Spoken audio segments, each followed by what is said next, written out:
après-midi, vous allez avoir l'occasion de vous essayer à une tâche de production collaborative, et plus particulièrement la création d'une carte conceptuelle collective autour du concept de citoyenneté. Donc l'idée, c'est à la fois travailler le concept de la citoyenneté. Donc pour certains d'entre vous, vous êtes un peu familiers avec ce concept, d'autres pas du tout.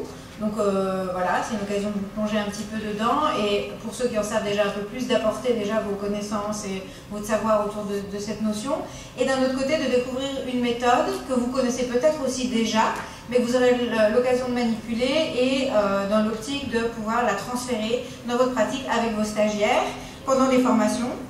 Alors, cette activité va se passer en 3 étapes, ça s'appelle les 3 P. Présentation, production collective, partage. Donc présentation, première étape, Virginie et Fabrice, que je vais présenter juste après, vont vous proposer une présentation sur la méthode de création de cartes conceptuelles, et Fabrice une présentation sur le concept de citoyenneté, un peu à sa sauce, comme il vous l'expliquera tout à l'heure. Ce qu'il faut savoir, c'est que dans votre sac, vous avez peut-être déjà vu, vous avez un petit dossier pour l'après-midi, qui contient la présentation, le déroulement de l'après-midi, mais aussi une petite map déjà, avec écrit le mot citoyenneté en son centre. Et l'idée, c'est que vous puissiez déjà l'utiliser, mais Virginie vous l'expliquera mieux, vous pouvez déjà l'utiliser pour prendre des notes sur la présentation de Fabrice. Alors, je vais tout de suite les présenter.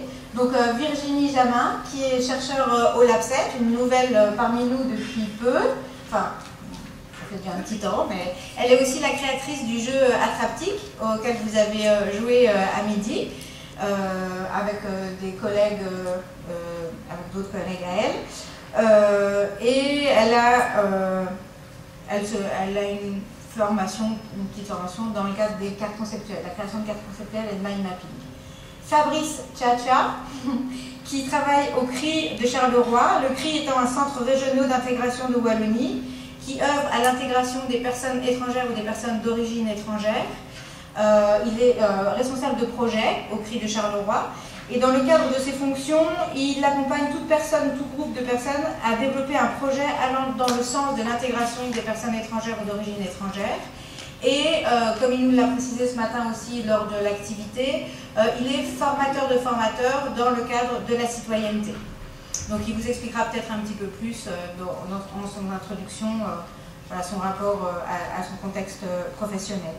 Donc je vais tout de suite passer dans un premier temps la parole à Virginie, qui va vous faire une présentation sur la méthode de mind mapping, et elle passera ensuite la parole à Fabrice, qui fera une présentation sur la citoyenneté. Est-ce que vous avez des questions, des remarques, pardon, quelque chose avant que ça commence? Ça va?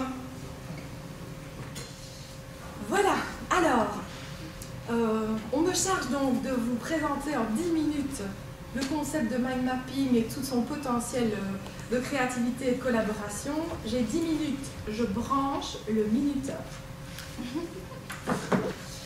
Voilà, alors dans cette présentation, qu'est-ce que j'ai l'intention de vous montrer? Eh bien, que le mind mapping, d'abord on peut se demander, mais finalement, qu'est-ce que c'est? Je voudrais aussi pouvoir vous présenter une pluie d'exemples. Évidemment, vous donner quelques pistes pour savoir comment vous y prendre concrètement, puisque vous allez directement pouvoir vous mettre dans l'exercice. Et donc, dernière étape, ce sera de commencer vous-même votre première carte conceptuelle. Alors évidemment, quand on se demande ce que c'est, eh bien, on a une définition de référence. Donc voici, c'est une représentation graphique de l'information. Elle est dessinée sous forme d'un arbre, hein, avec des ramifications, et elles partent d'un centre. Et l'idée, c'est que ça doit signifier les relations entre les idées. Alors il y a toute une terminologie pour dire mind mapping. On peut dire mind map, on peut dire carte mentale, on peut dire carte d'organisation des idées, on peut dire aussi cartographie de la pensée, ou topogramme, ou carte heuristique. Alors moi, parfois je dis aussi carte conceptuelle, même si ce concept-là en fait est un tout petit peu différent, puisqu'il contient un peu plus de hiérarchie dans les idées, et c'est vraiment une carte à destination de la compréhension d'un concept, alors qu'une carte heuristique ou une carte mentale, c'est simplement une organisation des idées, peu importe laquelle. Alors pourquoi est-ce qu'on ferait bien des cartes mentales? À quoi est-ce que ça peut servir finalement? Alors là, je vous donne toute une batterie de raisons qui sont accessibles par les utilisateurs ou par les scientifiques. On peut l'utiliser pour organiser ses idées, pour externaliser un univers mental, pour planifier des travaux, pour communiquer, pour soutenir l'apprentissage, pour faciliter la mémorisation, pour interagir et collaborer, pour développer la créativité, mobiliser des compétences comme l'analyse ou la synthèse, ou pour s'exprimer avec des images ou des schémas, et là, encore un peu autre chose, se relaxer même. Et là, ce n'est qu'une petite sélection, parce qu'on aurait pu trouver encore 1000 autres raisons de se servir d'une carte mentale. Je peux vous présenter exactement le même genre de justification, mais organisé autrement, avec les avantages qu'on pourrait repérer à l'usage d'une carte mentale, mais représentés justement par une carte mentale. Alors après le « qu'est-ce que c'est ?», voici la pluie d'exemples qui commence. Attention, accrochez-vous. J'ai 44 pages là. Donc, ça peut servir évidemment dans l'apprentissage. Voilà un exemple en maths. Voilà un exemple pour des plus petits en maternelle sur ce que c'est qu'une piscine. Ou bien le livre « L'île au trésor ». Ou bien des concepts plus historiques, ou bien autour du vocabulaire associé au mot « jour », ou bien comment on apprend une nouvelle langue, quels sont les éléments essentiels d'un cours de sciences, les 10 trucs pour bien réviser un examen, ou bien qu'est-ce que c'est qu'une angine aiguë, ou bien comment résumer et mémoriser un article, ou présenter son métier de plombier. Alors là, c'est des exemples peut-être un peu plus méthodologiques cette fois-ci. Une carte mentale peut servir notamment, on l'a dit, à organiser des réunions, ou bien à bien mener un entretien, à avoir un regard sur l'apprentissage coopératif, se présenter. Alors j'ai quand même essayé de trouver quelques exemples un peu plus proches des TIS et des TIC, parce que vous enlevez le E d'habitude. Donc voilà, comment est-ce qu'on peut opérer différentes recherches sur Internet, ou bien quels sont 7 points à cultiver pour son identité numérique. Ou bien finalement, qu'est-ce que c'est les TIS et le Web 2.0, et celle-ci c'est une qu'on trouve en ligne, donc je vous montre que des ramifications peuvent s'étendre. Donc par exemple là, la lecture web, si on clique sur le petit plus, elle s'agrémentera d'une arborescence de second niveau. On pourrait aussi simplement utiliser des cartes mentales pour des projets, voilà. Et alors je vais vous montrer quelques différences maintenant. Elles peuvent être avec des ramifications très simples, ici 2 branches, et puis des branches qui partent de ces deux-là. Elles peuvent vraiment avoir un code couleur très particulier, avec finalement très peu d'images. Une carte mentale, ça peut aussi être un mini-quiz, parce que là, vous voyez, l'intérieur n'est pas révélé. C'est une construction dans un pays avec du blanc, du bleu, du rouge. C'est grand, pointu, en métal. Je vous écoute. La tour Eiffel, bravo. Ça peut aussi ne pas du tout contenir de mots, ou très peu, ou au contraire contenir presque exclusivement des mots. Ça peut aussi être en noir et blanc. Ça peut avoir plutôt un aspect de surface plutôt que de branche, même si on voit quand même un peu les branches. Ça peut aussi raconter une histoire avec vraiment une chronologie indiquée, 1, 2, 3. Ça peut être adressé à des jeunes enfants à la maison ou à quelqu'un qui est en charge du frigo ou à quelqu'un qui doit construire des cartes mentales. Ce que je vais faire d'ailleurs maintenant avec vous. Comment est-ce qu'on peut bien construire des cartes mentales ? Je vais vous donner quelques directives de base. Et en fait, la meilleure directive que je pourrais vous donner, c'est de vous dire qu'en fait, il n'y a pas de directive. Mais en réalité, il faut bien commencer par quelque chose, donc je vous en donne, et je vous dis tout de suite, vous les respectez ou vous ne les respectez pas. Alors, en fait, une carte mentale, pour qu'elle soit lisible par tout le monde, on commence par son centre, on y met le titre. Et ce titre, on essaye vraiment de le situer au milieu, que ce soit en hauteur ou en largeur. Et puis alors, on positionne la feuille dans le format paysage. On essaye de partir d'une feuille blanche pour pouvoir justement mettre un maximum de couleurs. Il y a aussi un sens de lecture en fait. C'est le petit pointillé que vous voyez apparaître sur l'image. On commence en fait en général par le en haut à droite et on tourne dans le sens des aiguilles d'une montre pour terminer en haut à gauche. On fait des branches avec une idée qu'il y a des branches principales et des branches secondaires. La fin des branches, on essaye de l'écrire de façon la plus horizontale possible pour qu'on puisse lire tous les mots en ne tournant pas la feuille. Alors les mots justement, on essaye que ce soit des mots clés, donc simples, rapides à percevoir. On en met en général un seul par branche et on essaye de faire attention à la longueur des mots choisis. On agrémente aussi souvent la carte mentale d'images. Alors les images peuvent être des pictogrammes, mais ça peut être aussi des images comme par exemple un petit cerveau pour représenter l'idée de réfléchir. Et enfin, on utilise des couleurs avec créativité et on peut parfois utiliser, comme c'est le cas dans cette carte-ci, une couleur par branche. Mais on peut aussi procéder en voyant encore un peu plus de créativité dans le modèle. En tout cas, vous voyez que les idées sont similaires. On prend une page, format A4, paysage, on utilise des images, on peut personnaliser sa carte, on peut utiliser des effets de 3D. Les couleurs, voilà, on essaye de ne pas charger, que ça reste lisible. Les mots, même chose, on essaye de rester dans une lisibilité avec les caractères horizontaux, la longueur, les branches, on en a déjà parlé aussi. Alors moi j'aime bien dans le style, hein, on aime bien d'avoir une petite patte quelque part dans sa carte mentale, donc n'hésitez pas à y mettre une petite touch personnelle, voilà, ça fait comme ça, on s'approprie comme ça tout son univers. Mais ça peut être aussi très sobre. C'est pas parce qu'elle est chargée qu'elle est meilleure. De toute façon, il n'y a pas de bonne et de mauvaise carte, il y a des cartes et puis c'est tout.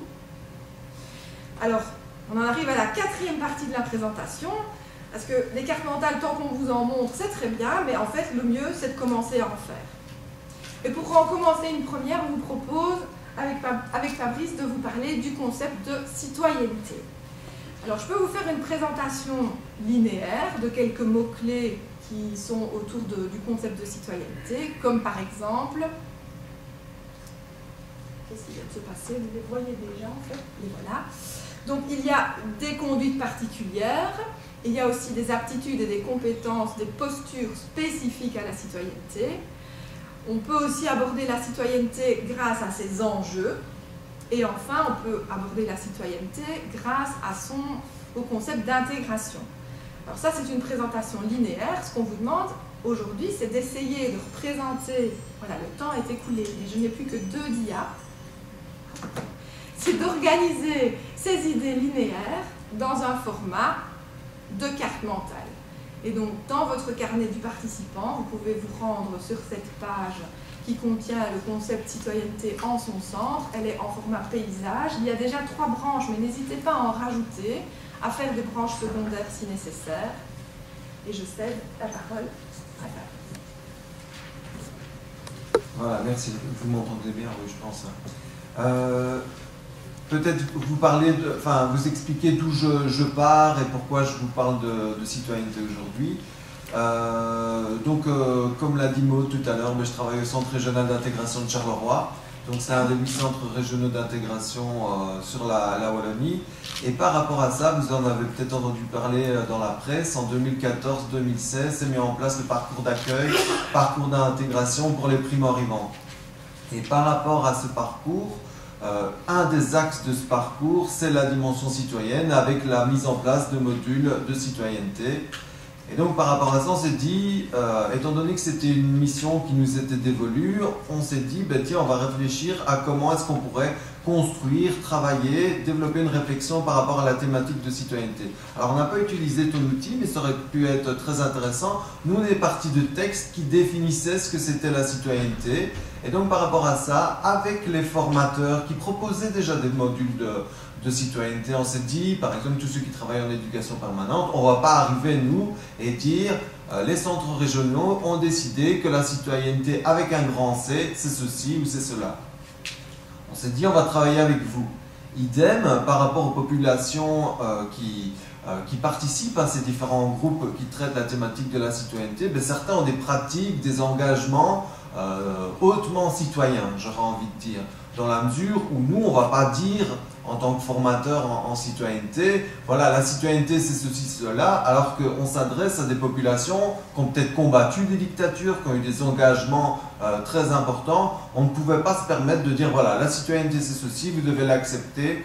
Et donc ce qu'on a fait, c'est qu'on a essayé de reconstruire le concept de citoyenneté, et c'est vrai que la lecture que tu proposes ici peut être intéressante. Nous, on avait utilisé, comme je le disais, des textes, en mettant en perspective la citoyenneté avec toute une série d'autres thématiques, comme la thématique d'intégration, j'en reviendrai par la suite, mais aussi la dimension multiculturelle, les facilitateurs d'intégration qu'on pouvait mettre aussi en parallèle par rapport à la dimension citoyenne. L'idée, c'était vraiment de reconstruire de manière empirique, j'ai envie de dire, le concept de citoyenneté en le soumettant à l'épreuve, j'ai envie de dire, de la multiculturalité, de l'interculturalité. Alors par rapport à ça, ben voilà, comme tu as pu le montrer tout à l'heure, il y a toute une série de lignes directrices qui se sont structurées, notamment par rapport avec cette idée que la citoyenneté pouvait être déclinée à travers des conduites particulières. C'est le fruit aussi de notre expérience qui montrait qu'en fait on pouvait classer la citoyenneté dans toute une série de catégories. C'était lié aux échanges. Et on a essayé de les structurer en 3 catégories. Donc c'était les conduites, tout d'abord, première catégorie, donc, les conduites de civilité. Alors comment on pourrait le définir? Ben, ce sont, et là voilà, je vais essayer de découper en même temps mon discours pour que peut-être ça puisse vous aider par la suite, mais ce sont tous des actes, des comportements, des propos qui favorisent la vie collective, pour que cette vie collective soit plus pacifique, plus confiante, plus sécure.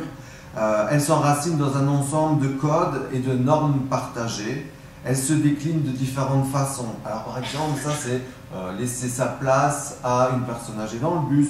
C'est par exemple aider un enfant à travailler, nettoyer son trottoir, ne pas dégrader l'environnement dans lequel on évolue, ne pas avoir des paroles agressives, ne pas être menaçant vis-à-vis d'autrui.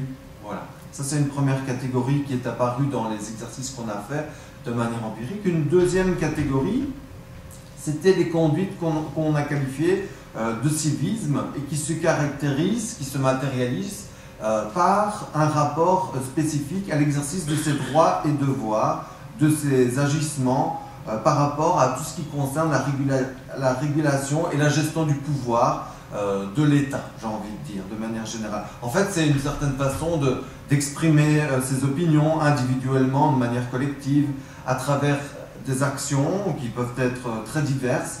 C'est voter, militer au sein d'un parti, se présenter sur une liste électorale, occuper une fonction de mandataire. Voilà, ce sont tous ces exercices-là qui peuvent être rassemblés sur l'étiquette de conduite de civisme. Et enfin, une troisième catégorie qui était un peu sous-estimée, mais qui est apparue de manière vraiment assez importante par rapport aux populations qu'on rencontrait, c'est tout ce qu'on a appelé les conduites d'engagement. Ce sont des conduites d'engagement au profit de la collectivité. Et alors là, ça se traduit davantage par de la participation active, notamment la vie sociale, la vie culturelle, la vie politique.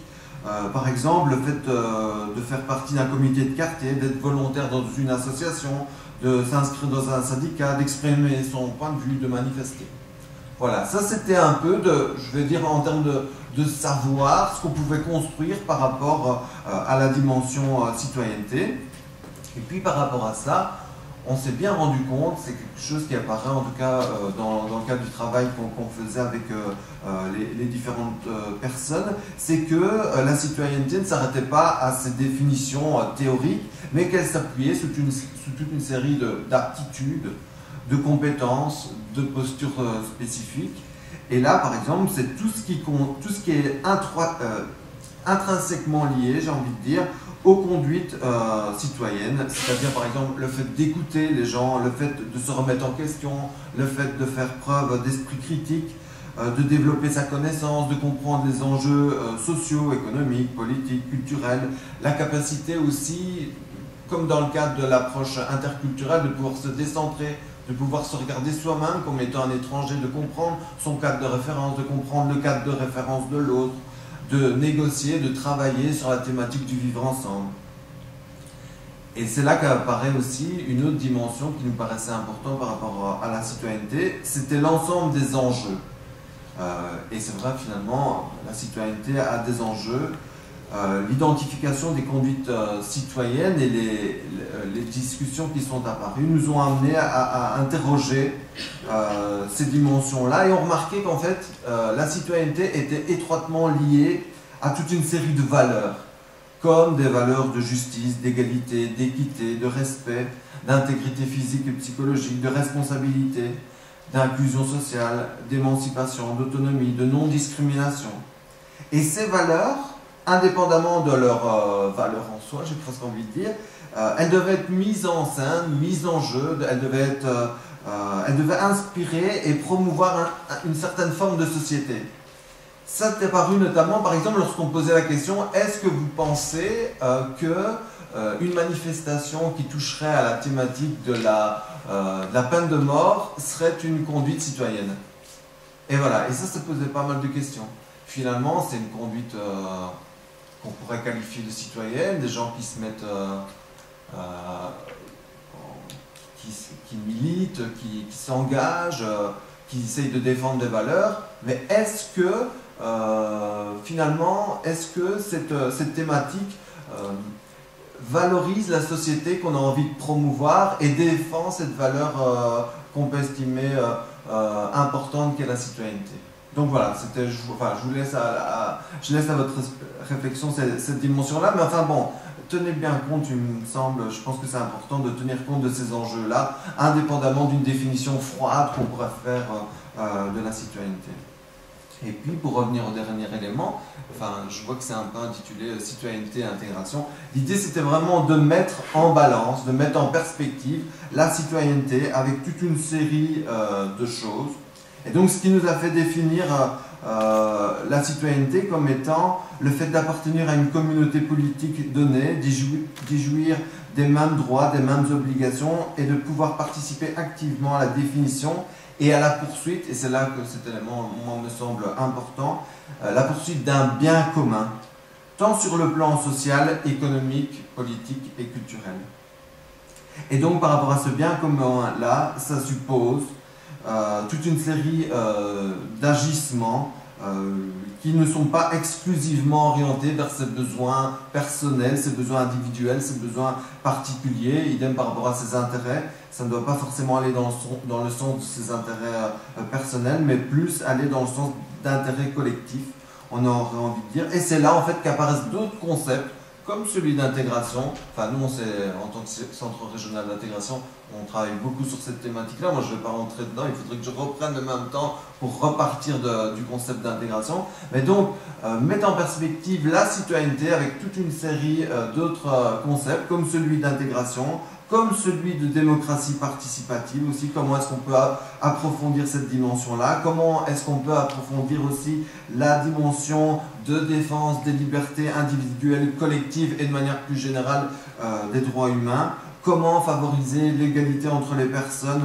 que ce soit dans leurs ancrages respectifs, comment est-ce qu'on peut favoriser l'inclusion sociale, la répartition équitable des richesses et des ressources, comment développer des valeurs comme la générosité, l'entraide, le partage, la solidarité, la bienveillance, l'hospitalité, la coopération.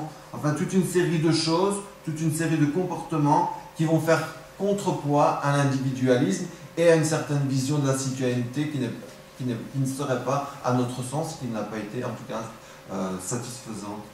Et alors, une dernière chose, je ne sais pas combien de temps il me reste, s'il me reste quelques-uns, j'ai dépassé le temps, 0. Mais en fait, un concept qui nous paraît important, qu'on travaille, et on travaille beaucoup avec ce concept-là, c'est le concept d'interculturalité. Et par rapport à ça, il y a 3 mouvements dans l'interculturalité. C'est la capacité de se décentrer, donc de comprendre son propre cadre de référence, la capacité de comprendre le cadre de référence de l'autre, et la 3e étape, c'est vraiment de négocier, de travailler au vivre ensemble. Voilà, j'ai terminé. Merci beaucoup. Merci beaucoup. Vraiment, très éclairant. Wow. Je suppose que vous avez des cartes mentales bien chargées là maintenant. Alors, l'idée de la suite de cette phase de présentation, c'est la phase de production. Donc, on en arrive au 2e P. Pour ça, en fait, vous allez être répartis dans les salles qui sont les salles de la PlayStation, hein, les carrés, ronds, triangles. Et donc, c'est à peu près les mêmes groupes que ce matin. Et l'objectif, c'est donc de créer cette fois-ci. Oui, c'est celles qui sont notées sur vos badges. Voilà, c'est ça. L'objectif donc de la production, c'est de faire cette carte mentale de la citoyenneté en partant de vos productions individuelles, mais cette fois-ci de faire une production collective et collaborative. Et les consignes très précises de cette activité vous seront données par les animatrices qui seront dans les salles. Il y en a une qui sera accompagnée par Maud, une autre par Laurence, une par Catherine et la dernière par moi. Voilà, je crois que j'ai dit tout ce que je devais dire. Peut-être l'heure à laquelle on se retrouve ici. Et Fabrice qui va passer dans les salles. Ah voilà, et Fabrice, c'est vrai qu'il passera dans les 4 salles pour éventuellement repréciser des concepts si vous avez envie d'en savoir un peu plus pour l'intégrer à votre carte. Et ici, c'est vers 15h20. Voilà, et là, le rendez-vous ici, ce sera on a commencé plus tôt, peut-être 15h10, 15h20. Entre 15h10 et 15h30. Ok, voilà, bon travail.